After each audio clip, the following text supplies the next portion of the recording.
आज की कहानी है किस्मत वालों को मिलता है सच्चा प्यार। नमन न्यूयॉर्क अपने बिजनेस मीटिंग के लिए गया था और अब वहां का सारा काम खत्म करके आज इंडिया लौटा था। नमन मुंबई एयरपोर्ट पर इंतजार कर रहा था अपने ड्राइवर का, क्योंकि उसके ड्राइवर ने बोला था कि वो एयरपोर्ट पिक करने के लिए आने वाला है। काफी टाइम हो गया था लेकिन वो नहीं आया और ना ही उसका कॉल लग रहा था। कुछ देर बाद नमन का फोन भी स्विच ऑफ हो गया क्योंकि चार्ज नहीं था। इंतजार करते करते बहुत टाइम हो गया था तो नमन ने सोचा कि वो टैक्सी से ही चला जाए। फिर वो अपना सारा सामान लेकर एयरपोर्ट से बाहर निकला और टैक्सी की राह देख रहा था कि कोई आए। तभी एक टैक्सी आते देख नमन उसे हाथ दिखाकर रोका और जैसे ही बैठने गया तो एक लड़की दूसरे साइड से टैक्सी में बैठ गई। नमन ने कहा कि ये टैक्सी उसने रोकी है तो वो बोली तो क्या हुआ, बैठी तो मैं पहले ना, आप दूसरी टैक्सी ले लो। नमन फिर उससे कहा कि आपको किस तरफ जाना है। उसने कहा मैं कहीं भी जाओ, आपको उससे क्या मतलब। उसका ये सब सुन के नमन को थोड़ा गुस्सा आने लगा। एक तो मैं कब से इंतजार कर रहा हूँ, ड्राइवर नहीं आया मेरा, और ये इधर मुझसे बेहस कर रही है। फिर नमन भी टैक्सी में बैठ गया और बोला भैया चलो। वो लड़की ज्यादा कुछ नहीं बोली और आगे चल के उसका घर आ गया तो वो नमन से पहले ही उतर गई और नमन आगे निकाल गया टैक्सी में। फिर जब नमन को प्यास लगा तो वो पानी पीने के लिए पीछे वाले सीट से पानी की बोतल लेने गया तो देखा उधर एक छोटा सा हैंडपस था जिसमें एक पैन कार्ड, आधार कार्ड और एक छोटी सी डायरी थी। वो पर्स उस लड़की का था। नमन ने ड्राइवर को बोला कि देखो ये उस लड़की का पर्स इधर छूट गया है, तुम इससे पुलिस स्टेशन में जाके जमा कर देना। फिर वो ड्राइवर बोलने लगा कि नहीं साहब, मैं नहीं पढ़ना चाहता, ये पुलिस के चक्कर में वो 10 सवाल पूछते हैं, बार बार पुलिस स्टेशन बुलाते हैं। मैं टेढ़ा एक ड्राइवर, दिन भर गाड़ी चला के कुछ पैसे कमाता हूँ, अगर पुलिस स्टेशन के ही चक्कर काटते रह गया तो खाऊंगा क्या। साहब ये काम आप ही कर दो, आप पुलिस स्टेशन जाके जमा कर देना। फिर नमन ने सोचा ठीक है, मैं एक जिम्मेदार नागरिक होने के कारण ये तो कर ही सकता हूँ। और फिर नमन का घर आ गया। नमन ड्राइवर को उसका भाड़ा देकर उतर गया। नमन के घर में नमन अलावा उसके मम्मी पापा रहते हैं। नमन उनसे मिला, उनका हाल चाल लिया और पूछा कि ड्राइवर आया क्यों नहीं एयरपोर्ट पर मुझे लेने। तो माँ ने बताया कि रास्ते में गाड़ी खराब हो गई तो उसने तुम्हें कॉल किया लेकिन तुम्हारा फोन ऑफ था, तो उसने घर पर कॉल करके बताया कि वो गाड़ी ठीक करवाने के लिए जा रहा है। नमन ने कहा ठीक है और अपने कमरे में चला गया आराम करने।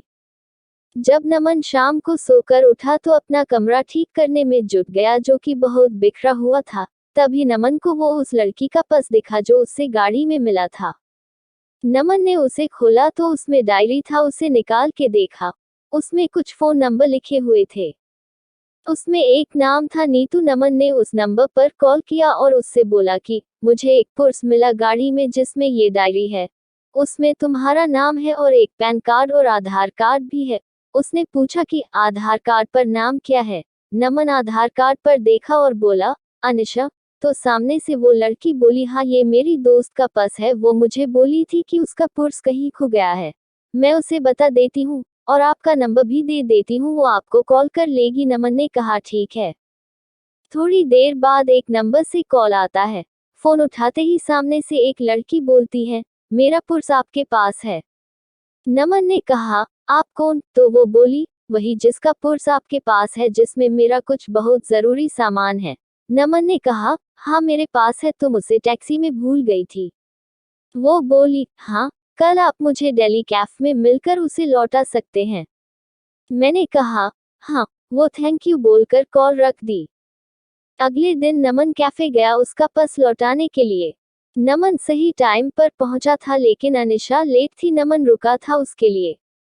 कुछ देर बाद वो आए। आज वो बिल्कुल अलग ही लग रही थी कल से। उसके लंबे घने बाल थे जो खुले हुए थे। उसने सफेद और नीले रंग का सलवार कुर्ता पहना था, कनों में सुंदर से झुमके भी थे। नमन उसे बस देखता ही रह गया। वो धीरे धीरे नमन की तरफ चली जा रही थी। नमन का ध्यान ही नहीं था, वो बस उसे देखे जा रहा था। फिर वो बोली हेलो, ध्यान कहाँ है आपका, मैं कुछ पूछ रही हूँ। तो नमन जल्दी से उठ गया और बोला हाँ मैं तुम्हारा ही वेट कर रहा था। वो बोली हाँ सॉरी मुझे थोड़ा लेट हो गया। नमन बोला कोई नहीं ठीक है। फिर नमन ने कहा कॉफी। वो बोली सॉरी अभी नहीं, मैं थोड़ी जल्दी में हूँ, आप मेरा पर्स दे दो, मुझे जाना है। नमन ने कहा हाँ दे दूंगा, थोड़ा बैठ के कुछ बात तो कर ही सकते हैं। वो बोली, जरूर, लेकिन आज नहीं, फिर कभी। मैंने कहा, ठीक है, लेकिन याद रखना अपनी बात, अगली बार साथ में बैठ के कॉफी पीना पड़ेगा, फिर मत कहना आज भी जल्दी में हूँ। वो बोली, हाँ ठीक है, अब मेरा पर्स दे दो। नमन ने उसका पर्स दे दिया और बोला, मैं तुम्हें कॉल कर सकता हूँ ना अगली बार मिलने के लिए? वो बोली, हाँ, और चली गई। नमन कुछ देर वहां रुका और फिर ऑफिस चला गया। नमन पूरी रात अनिशा का बारे में ही सोचता रहा। नमन उसे भूल ही नहीं पा रहा था। नमन को उसकी एक एक बात याद आ रही थी। अगले दिन नमन के कुछ दोस्त मिले और वो उसे बोलने लगे कि चल आज पार्टी करते हैं, बहुत दिन हो गए हैं हम दोस्तों ने साथ में पार्टी नहीं किया है। नमन ने कहा, ठीक है, सब चल रहे हैं तो मैं भी चलता हूँ। फिर वो 5 दोस्त एक क्लब में गए। सब वहां बहुत नाचे साथ में। फिर थोड़ा ड्रिंक भी किया, तभी नमन की नजर एक लड़की पर गई जो लगातार बहुत ड्रिंक कर रही थी। नमन ने ध्यान से देखा तो वो और कोई नहीं, अनिशा थी। आज वो बहुत ही अलग लग रही थी। कहाँ उस दिन जब वो नमन से मिली थी तो सलवार कुर्ते में आई थी और आज वो शॉर्ट स्कर्ट और टॉप में है और ड्रिंक कर रही है।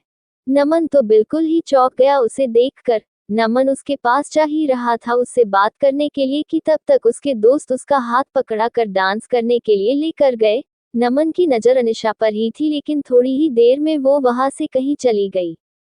फिर नमन ने उसे क्लब में इधर उधर ढूंढा, लेकिन वो नहीं मिली। घर जाकर नमन उसे कॉल किया। वो कॉल भी नहीं उठा रही थी। नमन उसे बहुत बार कॉल किया, लेकिन उसने नमन का एक भी कॉल का जवाब नहीं दिया। अगले दिन फिर नमन उसी टाइम पर क्लब गया ताकि अगर वो आ जाए तो वो उधर ही उससे पूछ लेगा। नमन अंदर जाकर वेट कर रहा था, लेकिन वो नहीं आए आज। फिर नमन ने उसे कॉल किया, इस बार उसने कॉल उठाया। कॉल उठाते ही नमन उससे पूछा, कहाँ हो तुम? वो बोली, क्यों, क्या हुआ? मैंने उससे बोला कि कल मैंने तुम्हें क्लब में देखा था, तुम हद से ज्यादा ड्रिंक कर रही थी। क्या हुआ है? तुम्हें कोई किसी बात का टेंशन है क्या? वो बोली, नहीं, और कॉल कट कर दी। नमन फिर उसे कॉल लगाया तो उसने कॉल नहीं उठाया। इस बार नमन वहां से घर चला गया। घर आकर उसने अनिशा को मैसेज किया कि अगर तुम्हें कोई किसी बात का टेंशन है तो मुझे बता सकती हो। उसका कोई रिप्लाई नहीं आया। 2-3 दिन हो चुके थे, अभी तक अनिशा ने कुछ नहीं कहा था। नमन फिर अनिशा को कॉल किया। उसने कॉल उठाया। नमन ने बड़े आराम से बोला कि तुमने कुछ रिप्लाई नहीं दिया मेरे मैसेज का। वो चुप ही थी। नमन ने फिर बोला, ऐसे चुप नहीं रहो, कुछ बोलो, कुछ परेशानी हो तो बताओ, मैं तुम्हारी मदद कर सकता हूँ। फिर नमन ने कहा, अच्छा चलो कल उसी कैफे में मिलो, तुम्हारा काफी बाकी है एक मुझ पे। वो, हाँ ठीक है, बोलकर कॉल रख दी। नमन बड़ी बेचैनी से कल का इंतजार कर रहा था। अगले दिन वो सुबह सुबह उठा, अच्छे से तैयार होकर अनिशा से मिलने के लिए निकला। आज नमन खुद टाइम से पहले आकर इंतजार कर रहा था। थोड़ी ही देर में अनिशा आई। वो बहुत सुंदर दिख रही थी। आज उसने जीन्स टॉप पहना था और बाल वैसे ही खुले थे, वो जैसे जैसे आगे आ रही थी चल के उसके बाल उसकी आंखों की तरफ आ रहे थे, वो उन्हें ठीक करती हुई आ रही थी। वो आके नमन के सामने वाले कुर्सी पर बैठ गई। वो शांत थी। नमन ने पूछा, कॉफी? वो हल्की सी मुस्कुराहट के साथ बोली, हाँ। नमन ने वेटर को कॉफी के लिए बोला और अनिशा से बोला, चलो अब बताओ क्या बात है जिससे तुम परेशान हो? पहले तो वो कुछ नहीं बोल रही थी, फिर नमन ने कहा, बोलो कुछ। वो बोली कि मैं मुंबई में अकेले रहती हूँ, यहाँ मैं अपना करियर बनाने के लिए आई हूँ। डॉट डॉट उद्धरण चिन्ह। ये बोलते बोलते वो चुप हो गई। मैंने कहा, हाँ आगे बोलो, इसमें क्या हुआ? ये तो अच्छी बात है, तुम अपने करियर पे इतना ध्यान दे रही हो। फिर वो बोली, लेकिन अब नहीं हो पा रहा है। मेरा काम में बिल्कुल ध्यान नहीं रहता, मुझे अपने बॉस से बहुत बार अब डांट सुननी पड़ती है और उसने तो ये तक कह दिया है कि अगर ऐसा ही चलता रहा तो वो मुझे नौकरी से निकाल देगा। 2 महीने हो गए हैं मेरे इस वार्ताओं से, मुझे रोज डांट सुननी पड़ती है। मैंने उससे पूछा, ऐसा क्या हो गया है कि तुम इतनी परेशान रह रही हो? वो चुप हो गई फिर से। फिर थोड़ी देर बाद बोली, मुझे कैंसर हो गया है। ये सुनकर नमन घबरा गया। आगे वो बोलती रही, 2 महीने पहले मैंने चेकअप करवाया था तो डॉक्टर्स ने बोला कि मुझे कैंसर हो गया है, अभी 2nd स्टेज पर है। ये सुनकर मैं तब से परेशान रहती हूँ कि कैसे मैं सब करूँगी, मेरा इस दुनिया में कोई नहीं है, बचपन से ही मैं अनाथ हूँ, बस कुछ ऑफिस के दोस्त है। मैं ये बात अपने ऑफिस में भी नहीं बता सकती कि अगर बॉस को पता चला तो वो मुझे कहीं नौकरी से निकाल ना दे। 3 महीने पहले ही मेरा प्रमोशन हुआ है, मुझे हेड ऑफ द डिपार्टमेंट बनाया है। और ये सब हो गया, मैं अब क्या करूँ, कुछ समझ नहीं आ रहा है। ये सब सुनकर नमन ने धीरे से उसका हाथ अपने हाथ में लिया और बोला, तुम अकेले नहीं हो, मैं तुम्हारे साथ हूँ। वो चुपचाप नमन की ओर देखने लगी। नमन ने कहा, हाँ तुम सही सुन रही हो, मैं तो उसी दिन से तुम्हें पसंद करने लगा था जिस दिन तुम अपना पर्स लेने के लिए मुझसे मिलने आई थी। ये सुनकर उसने अपना हाथ पीछे कर लिया। नमन ने पूछा, क्या हुआ, हाथ क्यों हटा लिया तुमने? वो बोली, नहीं ये सब ठीक नहीं है, मेरी जिंदगी का ही भरोसा नहीं है और मैं तुम्हें मेरे वजह से कोई परेशानी नहीं दे सकती। नमन उसे प्यार से समझाया कि नहीं, तुम मुझे कोई परेशानी नहीं दे रही हो, मैं तुम्हारा ध्यान रखना चाहता हूँ, तुम्हें अपनी जिंदगी का हिस्सा बनाना चाहता हूँ, मैं हमेशा तुम्हारे साथ रहूंगा, कभी तुम्हें अकेला नहीं छोड़ूंगा। वो बोली, नहीं तुम समझो, कल को पता नहीं मैं रहूं या ना रहूं, तुम क्यों खुद को किसी की परेशानी में डाल रहे हो? नमन उसे बहुत समझाया लेकिन वो नहीं मानी और चली गई। नमन उसके पीछे गया, उसका हाथ पकड़ के रोका और उससे कहा, तुम्हें कभी भी किसी की जरूरत हो तो मैं हमेशा तुम्हारे साथ रहूंगा। और फिर अनिशा चली गई। नमन उसे रोज उसका हाल पूछता था, वो डॉक्टर के पास चेकअप के लिए गई कि नहीं, टाइम पर सब दवाएं ले रही है कि नहीं। उस दिन के बाद नमन ने कभी उसे अकेला नहीं महसूस होने दिया। नमन उसे रोज फोन करता था, उसका हाल पूछता था। 4 महीने हो चुके थे ऐसे बात करते करते। एक दिन शाम को फोन पर बात करते करते अनिशा बेहोश हो गई। नमन उसे पुकारता रहा लेकिन वो कुछ नहीं बोल रही थी। नमन तुरंत उसके घर जाने के लिए निकल गया। उधर पहुंचा तो देखा कि अनिशा के घर पर कोई नहीं था। फिर उसके पड़ोसियों से पूछा तो पता चला वो उसे हॉस्पिटल लेकर गए हैं। मैं तुरंत हॉस्पिटल पहुंचा, इंक्वायरी डेस्क पर उसके बारे में पता किया और उसके रूम की तरफ गया। वह 2-3 लोग खड़े थे जो अनिशा को हॉस्पिटल लेकर आए थे।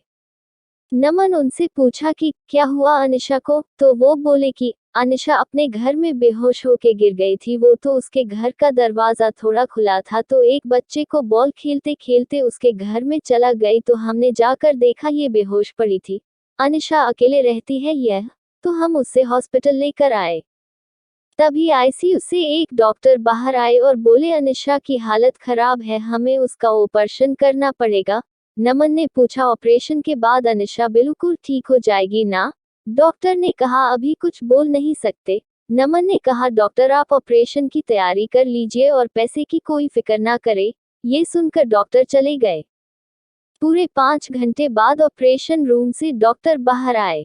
नमन जल्दी से डॉक्टर के पास गया और पूछा, अनिशा कैसी है? डॉक्टर ने कहा, ऑपरेशन सक्सेसफुल हुआ, घबराने की बात नहीं है कुछ। नमन के जान में जान आए। उसने पूछा, क्या मैं अनिशा से मिल सकता हूँ? डॉक्टर ने कहा, अभी नहीं, कुछ देर बाद। नमन ने कहा, ठीक है। फिर नमन बाद में अनिशा से मिला। वो नमन को देखकर रोने लगी। नमन उसके पास बैठा था। उसने कहा कि बोला था मैंने, मैं हमेशा तुम्हारे साथ रहूंगा। ये सुनकर अनिशा और रोने लगी। नमन उसे चुप कराया और कहा, अभी अभी तुम्हारा ऑपरेशन हुआ है, ऐसे में तुम्हें रोना नहीं चाहिए। हम दोनों बहुत देर तक एक दूसरे का हाथ पकड़ा कर बैठे थे। फिर वो दोनों घर आए। नमन उसका बहुत ध्यान रखता था। नमन ने अनिशा के बारे में अपने घर वालों को बता दिया था, तो अब वो अनिशा के साथ ही रहता था, उसका ध्यान रखता था।